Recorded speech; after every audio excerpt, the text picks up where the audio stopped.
So we've been talking about this for a long time. Yep.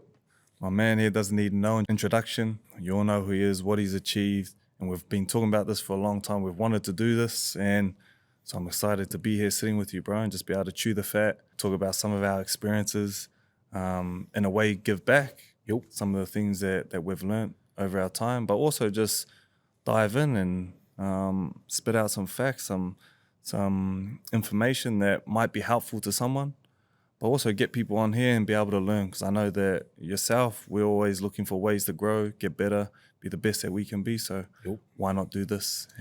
But yeah, so we don't even have a name, but haven't got a name yet, but we might need some help from you guys. So spit them out. Before we start, I just want to say the intention that we only do this if we keep having fun, my bro. 100, always better. Soft hands. Bro, firstly, like, we're both athletes, both come from a professional sporting environment, and we both played the same game.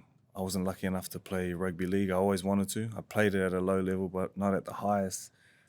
But for me, I just wanted to see, do you think the game's changed? How's it changed? And when you came back to rugby, I think, what was it, 2013? Like, was the game really foreign to you? Or did you pick it up naturally? Or how'd you go about that, bro? I still think, okay, let's talk about rugby league. Rugby league, I still think that a lot of the teams play a similar style to back in 2013.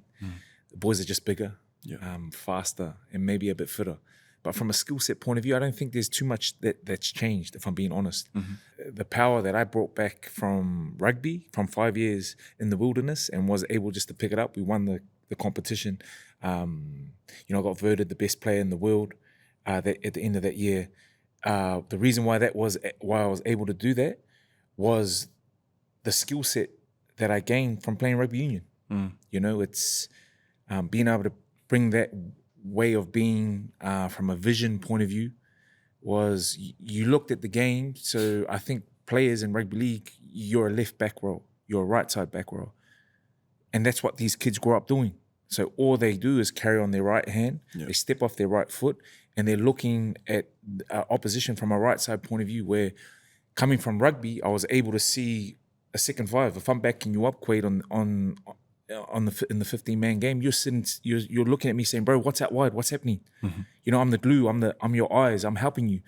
So you're constantly looking around, trying to solve questions, trying to give answers and direct it in. You're the glue as a midfielder. That's how I saw it from a attack and a defense point of view. Whereas when I went back to rugby league, I was able to give that different view, that insight. Okay, what are they doing? What players? What numbers am I looking at? Okay, what's this guy's strength? What's his weakness? So I was able to bring that into the game of rugby league from the 15-man side. So I think that's probably the difference now with rugby league, is that you can watch a game, and it's a game of attrition, no doubt. Every game you're tasting your ass. But I think the teams that excel are the ones that actually look and play what's in front a bit more so than other teams that think, okay, I've got to be 110 kilos. I've got to be able to do 14 on the beat test, and I've got to be able to bench 120 kilos in the gym. You know what I'm trying to say? Yeah. Tell me a bit from your side, bro. Yeah, so for me, like, I feel like I'm very much a student of the game. So I love learning the game to a degree of, like, understanding the structure, where players are going to be, how I can manipulate the opposition, but also manipulate my own teammates. So I think manipulation is probably one of the biggest skills to have in sport. And one of the interesting things is, like, I don't know much about rugby league as a professional game. And this is probably a question I want to ask you. I hear Sean Johnson break down the game, and I love the way he talks about the game, bro, because he starts talking about it in the sense of, he'll start going, okay, like, start counting numbers in, and, like, all the league players have, like, numbers on what the defender percentage is. Of the field. And things like that. For example, you're on the inside post, there should be 5 players, 5, 6 players. If there's 4, bro, I'm going down that short side. And you know that long ball's on, because that winger is what's that winger's preference? He has to come in and jam. He's going to come in. Bro, but see, for me, when I hear that, when I watch the game now, it's like, I sit there and I'm like, oh, should I hear someone say that? So I watch the game and I say, 1, 2, 3, 4. Bro, short side, go down the short side. You know, but like I can see that in terms of a space perspective. Like I know that's where I would want to go because the space, why don't they go down there, you know? So hearing people talk about it the way you have just really opens up a whole new game for me. And that's what I loved about rugby. It'll be, you know, if we play a certain move, I know the winger's on a half and he's back, and his job is he's got to sit there for as long as he can, and then when he comes up, his fullback's supposed to cover that space, right? So I know, okay, and I would say to my number 12s, because everybody would talk about communication. I say, no, we don't need communication all the time. We need to talk, but if there's not, there's cues. So I say to Samu, bro, if I throw you the ball in this play, so we're coming off an edge and I'm supposed to hit the forwards up in the middle, but if I see that the winger's got eager and he's come up, the fullback's still in front of me, so he's inside the upright. I said, bro, if I throw you the ball and you're telling me to play the front and I throw it to you, what I'm telling you is kick the fucking ball down to that right corner because the winger's cheated. He's hedged. He's gotten lazy. So that's what I'm telling you by throwing you the ball. So we would have these conversations like before training, during training, then that trainer throw it and he hit it and he go, bang, rolls out and we go, yeah. And he go, oh, bro, exactly. And I say, okay, now that's building a combination. So now you're starting to see the game at the level I see it. And then he'd feed information on other things, you know? So I think that for me, that is what I loved about the game from X's and O's perspective. And then I also love talking about the game in the sense of rugby. I could say, how is the game played? Like every team plays a different setup, 1-3-3-1, 1-3-2-1-1, all this sort of shit. But it's like, for me, if I was ever going to be a coach, and people tell me a lot to be a coach, and there's a lot of work that goes into coaching, so I'm like, it's not for me. But I would work backwards and know how I would want to play the game. So I get the stats and go, okay, so I want a certain amount of passes. I know that if the backs kick the ball X amount of times, let's say we got 30 kicks in a game. Okay, so I want 2 from my wingers. So there's 4 kicks. So I want to always have over 30 kicks. So there's 4 from my wingers. Fullback's probably going to get at least 5. The centers, I want 3 from my centers. So my 13 getting 3 kicks, my 12 getting 3. Then your 10's going to have a lot, and your 9's going to have a lot. And then you average that out. So if we go through a game and your winger hasn't kicked the ball, well, we know that, the ball hasn't got to an edge. And if it has gone to the edge, he's just carried everything. So the defense, what are they going to do? Just always sit up. No, this guy's not going to kick the ball. He starts kicking it. They start dropping back, you know, and then it's like. So you know, you're saying that, Quade, like with that, you're really thorough in breaking the game down. With that, you got to be able to pull the trigger. Is that, so if you were to coach the Australian side right now, would you be putting as much emphasis on, okay, the game breakdown, but also putting the confidence in the boys to pull that trigger? 100%. But I think that pulling the trigger comes back to building the game so that they can understand the game and see how it's supposed to be played. If you can get someone to do something, then you can figure out and school them up on when to do it now. So like the first thing is getting the person to kick. So at my team in Japan, one of our number 13s, he's an English guy. And so last year where we really struggled is that the ball would get to his channel and it would die because he wasn't confident to pass the ball and he wasn't really confident to kick it at all. So you knew when the ball got to there, if I was defending against us, I'd let him get the ball and then I'll go up and hit him because the ball's not going to go anywhere else. It's gonna die there. And I speak to him a lot. I'm like, bro, at training, you got to just give that pass. Even if it's a shit pass, it goes to the ground, goes behind them, gets intercepted, whatever. I need you to give that pass because I need you to get used to getting reps of just passing that ball. And then the next step is kicking it. So he started getting to a point where he'd see the kick and you'd see him go to kick and he wouldn't do it. And as soon as I saw him do that, I look at him and he'd go, yeah, I saw it. And I go, do it. Like if it goes wrong, kick it out on the full, kick it off your shin, whatever. I need you to kick the ball. And so what's happened is like now he's started to do that. And then in games, he's starting to do it. But what it's going to do is unlock our whole attack just because he's started and got the reps and now he's starting to get the confidence. He's seen it now. He's kicking it now. It's about perfecting it. So you're talking about this. What's happening in Japan for you?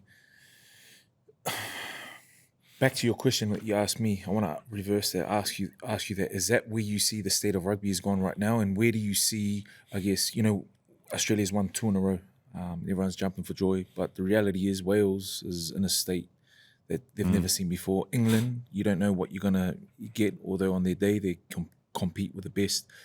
Your theory and your style of coaching, your X's and O's style, you reckon you could replicate that and bring it to the Wallabies? For sure. I think they're doing it already. Like, you can start to see the way that they're playing. Like, you would be able to go, okay, I could get stats and know exactly how they're playing the game. Yo. Do you know what I mean? Yeah.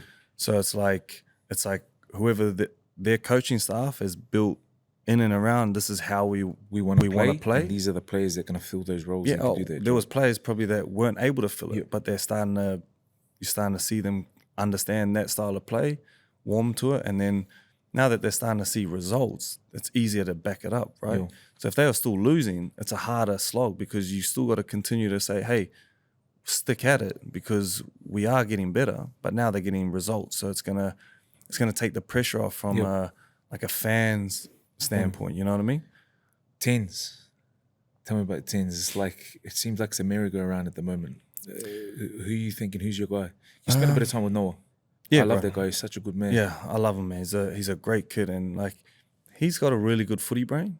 So I think that again, like he's getting allowed the time to be able to make some mistakes and also do some really good things. Yo. You know what I mean? So like, and the more time in the saddle, he's going to get better and better. But as I said, no matter who the player is, you form that way and how you want to play and you're very clear on it.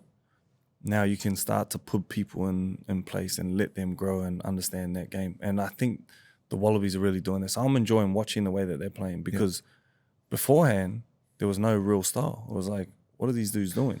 Like, are they a power team? Are they a speed team? Are they a team who moves the ball? Are they like, what were we?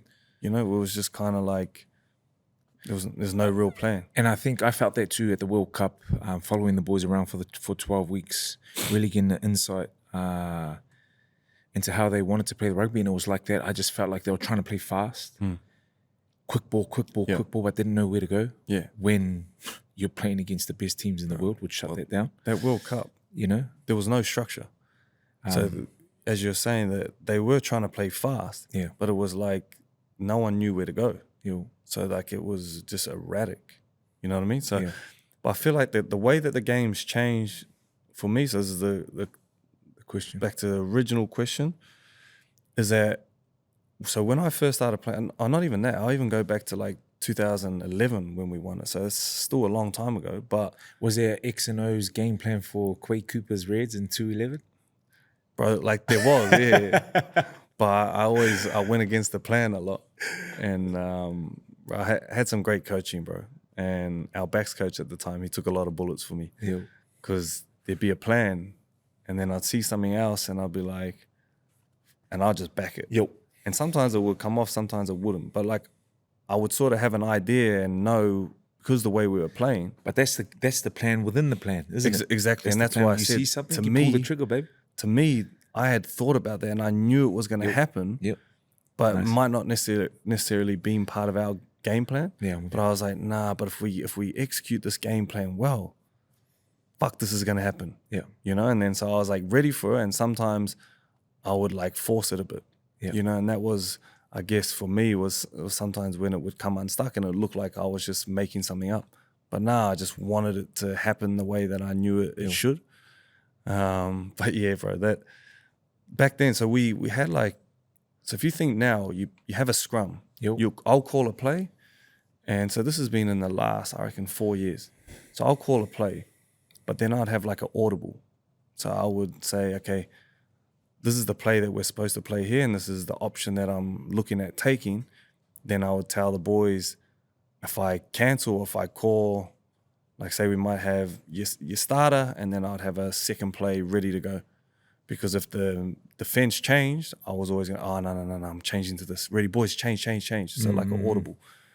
And I imagine in 5 years' time, if you look at the NFL, like look at all the audibles and routes and plays that they have. I reckon rugby will get to a point where it's like that. You think so? Yeah, but not to that extent. But I feel like you'll be at a scrum, and this is the play that we're going with. This is the backup, and then this is the third option. So if they give us a completely different look, because when we first started playing, bro, the defense did the exact same thing. It was up and out. Like now you've got defenses shooting in. You've got defenses playing with 14 in our front line and just one fullback. You've got teams playing with two fullbacks, so your number 10 and your 15 sitting on the 15s, and you leave the middle of the field open. So like there's so many different defensive structures. And you set up, as I said, the easiest example I can give is you set up a scrum, defense sets up, but you know they're going to move. They're not going to just stand there. Every coach says, change the picture. That's one of the sayings you hear the most of when you're at training.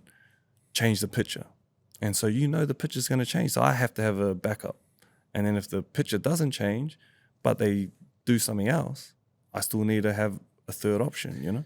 So would you say that's the way the game's going to be played? We're moving in that direction where you have a few different game plans and you're playing on the front foot. And the best teams in the world are the ones that can see the picture and change it or manipulate the picture and have a crack. Yeah, and also 100%, but also have a tendency to understand this is the picture that they're going, but I know they're going to change into this.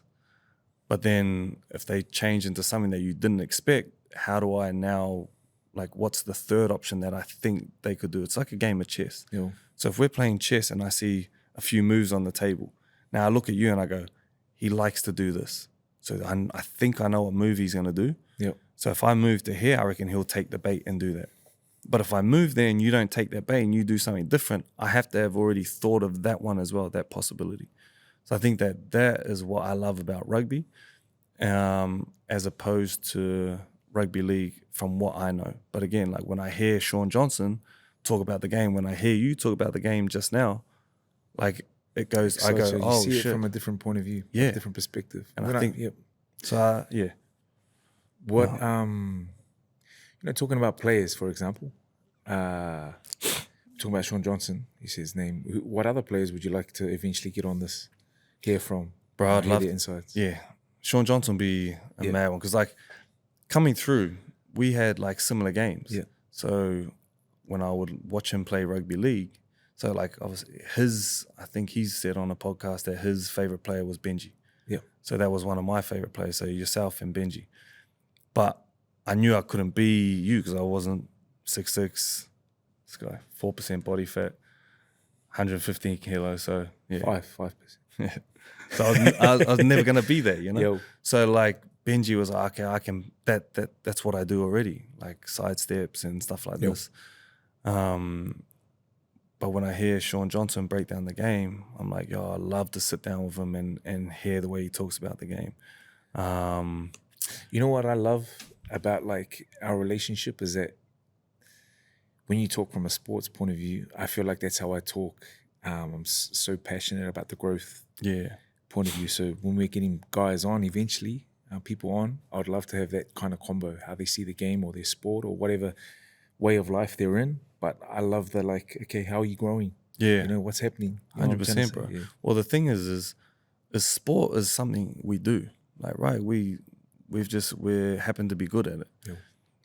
Life, this sort of stuff is something that, bro, we don't have any of the answers. We're trying to find them. So like we've made lots of mistakes. So I think the conversation about this stuff ends up, you find out a different side of someone. Like I said, I can list off the stats of what you do in the game of rugby, but knowing your stats for life, I got to ask you those things, and then you got to be willing to say those things. You know what I mean? So I think that's what, being able to have this platform, get guys on here, but also me and you. Like, bro, we don't do a lot of media in that. So there's not a lot of information. If you're a Sonny Bill Williams fan, there's not a lot of information on what got you to where you are.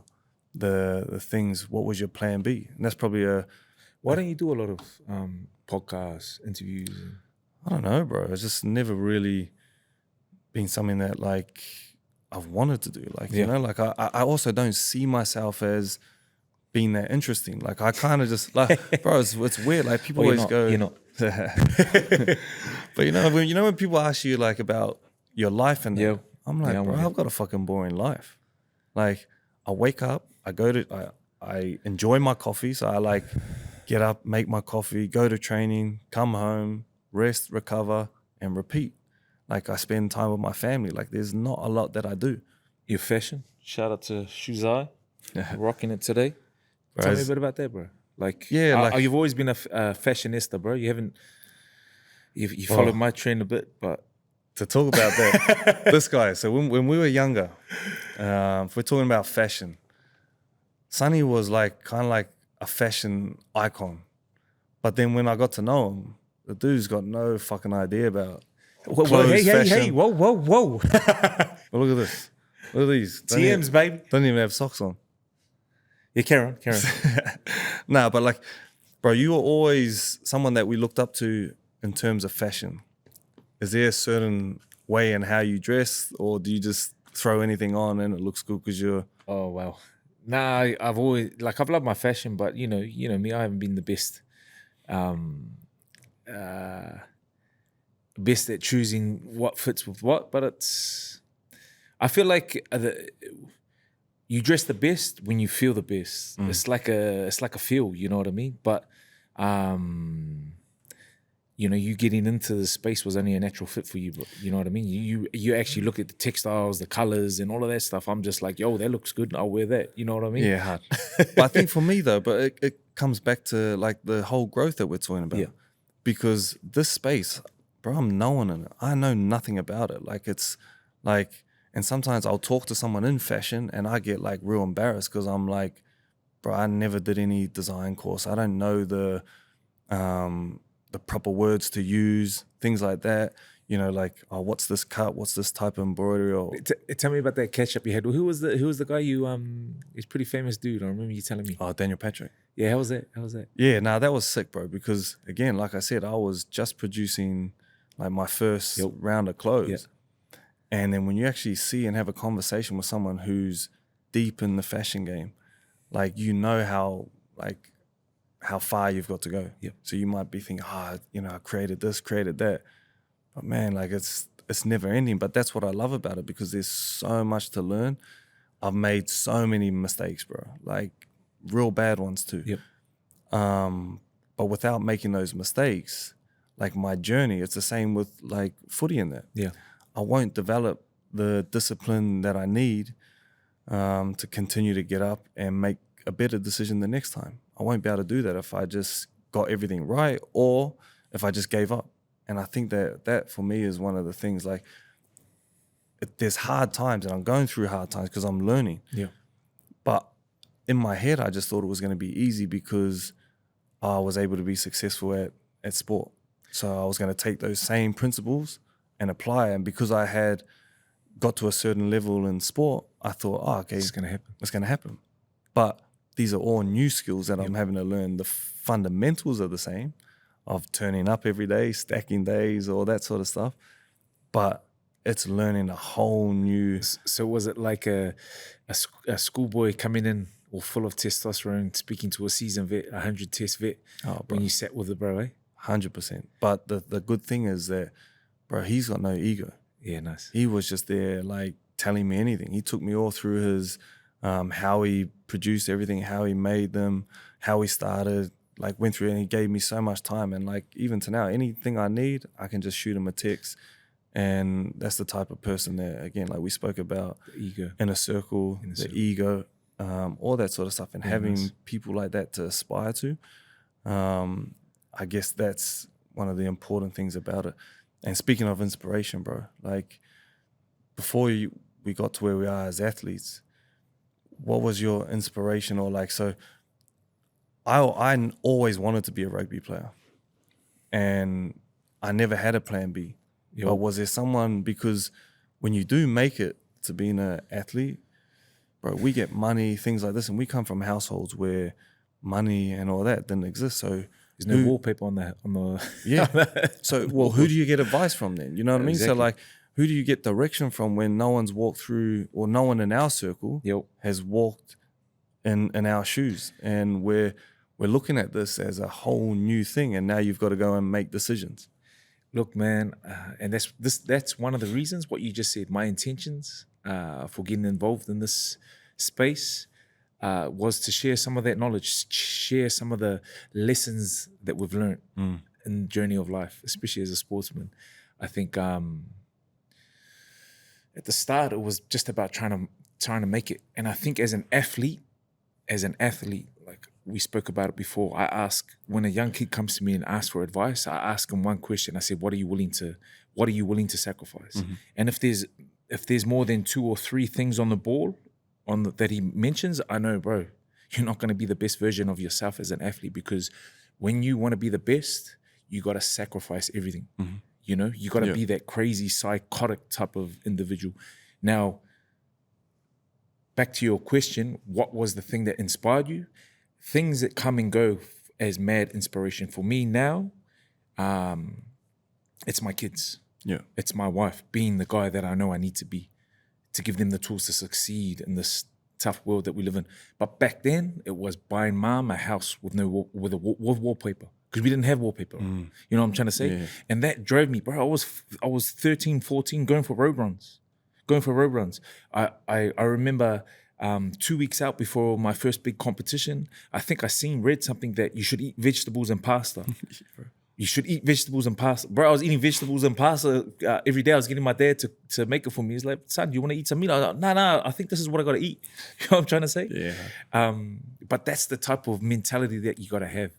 And I feel like now, that's an athlete mindset. But to be great at anything you do now, you know, life has taught me that to be great at anything that you do, you got to have that bit of craziness about you. Yeah. Like, I'm in this and I'm all in. You know what I'm trying to say? And the difference with that older athlete, when you speak to an older athlete and a younger athlete, that's why it's easier for a younger athlete, because why? An older athlete has more to lose. Yeah, for sure. What are you willing to give up? I'm not going to give up my kids. Yeah. I'm not going to give up my 2 houses that I've acquired. But when you're a kid, I'm willing to give up everything because I got nothing. Yeah. I ain't got no boots. You know what I'm trying to say? Yeah. Right? So that's the mentality that I think you need to have. Bro, was it hard? Like, so being in the position where you were, so like you could see this goal, what you wanted. You had the work ethic because you wanted to get your mom a house and that. But did it seem at times just so far away, like it wasn't attainable? Yep. So then how did you keep going? Because for me, you think about something being attainable. I had no one in my life that had been successful at anything, or like, you know what I mean? Yeah. So it just seemed like, well, from a probability standpoint, that's what I'm going to be. Yeah, I'm going to be a painter. I'm going to work at the gas station. Yeah. Like, that was the people that were around me. So what was your driving force, bro? Now that you're speaking on that, you just had the talent, and you're just like, yo, I love rugby. See where it takes me. Yeah, I hated being poor, so that was one of the things where it was like, Uncle Quade's pretty tight. You know, I haven't seen his wallet for a few months lately, but still chasing me for rent. You didn't actually give me rent for that 8 weeks. No, I have to send I just you an cleaned invoice. your house, bro. And just kept it in shape. Nah, sorry, my bro. Carry on.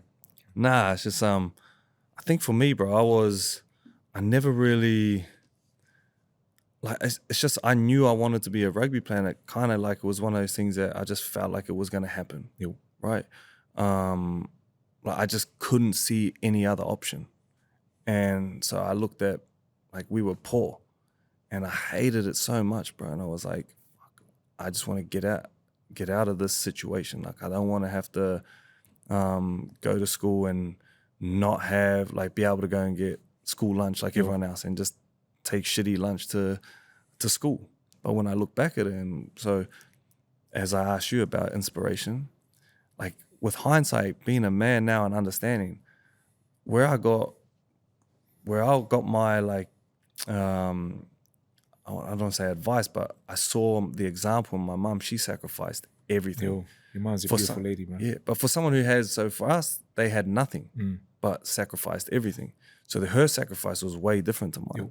So she gave up her life so that we could just have the bare minimum. And the bare minimum was all we needed to have that chance. So now we had a chance.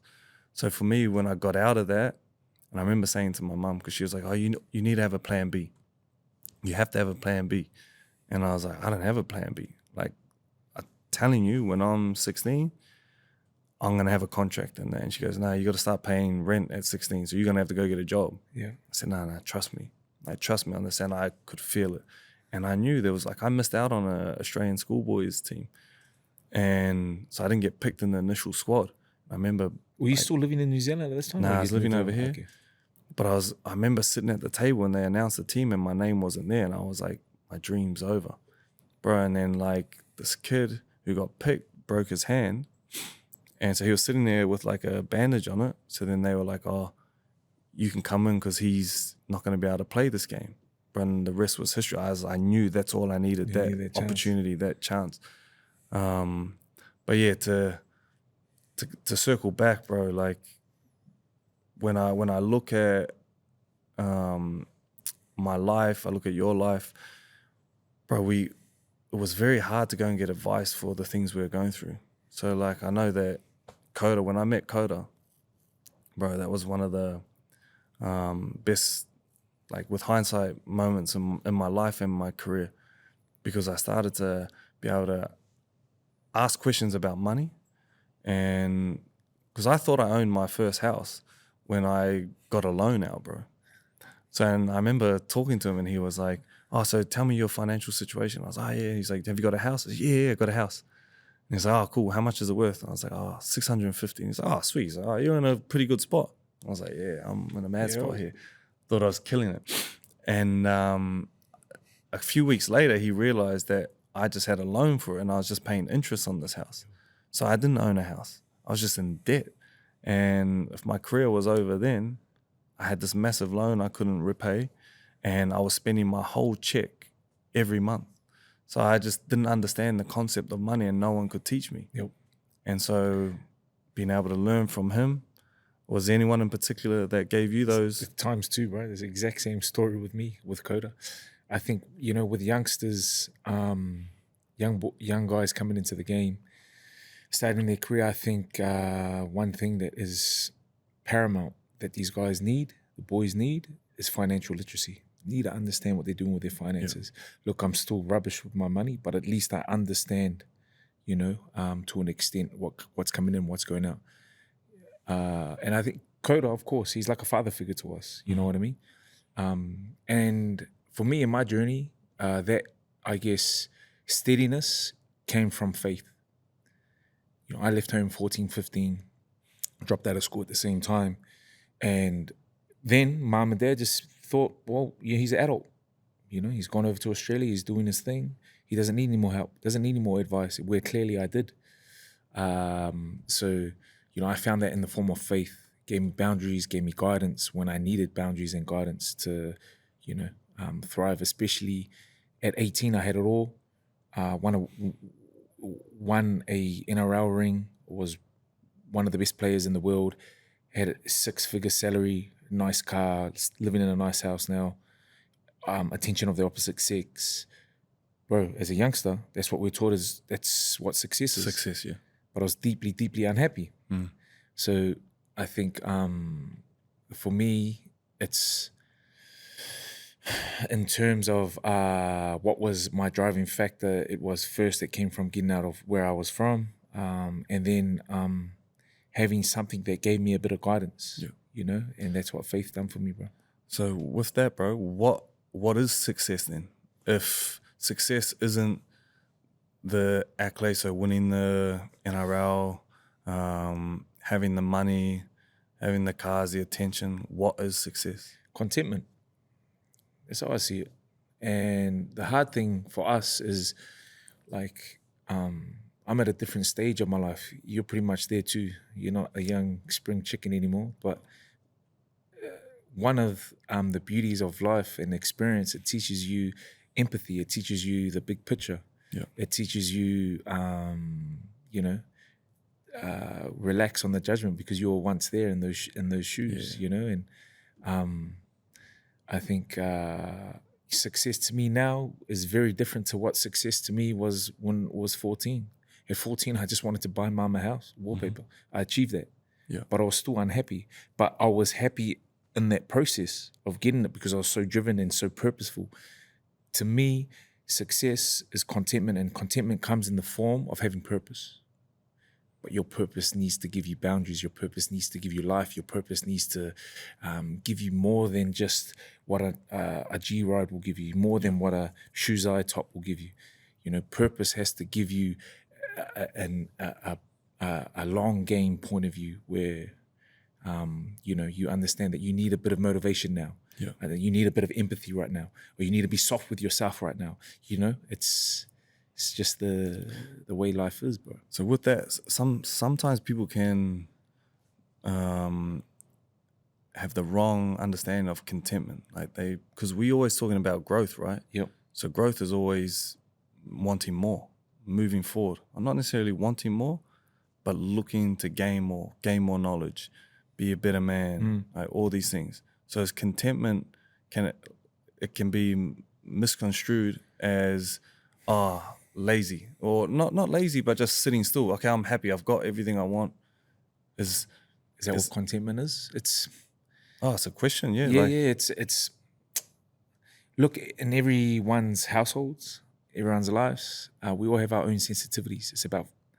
It's hard to say, being so vague. It's about finding your balance and whatnot. But for myself, I can speak about myself and what gives me contentment and happiness. I honestly believe that all men need purpose. I honestly think that all men need a build.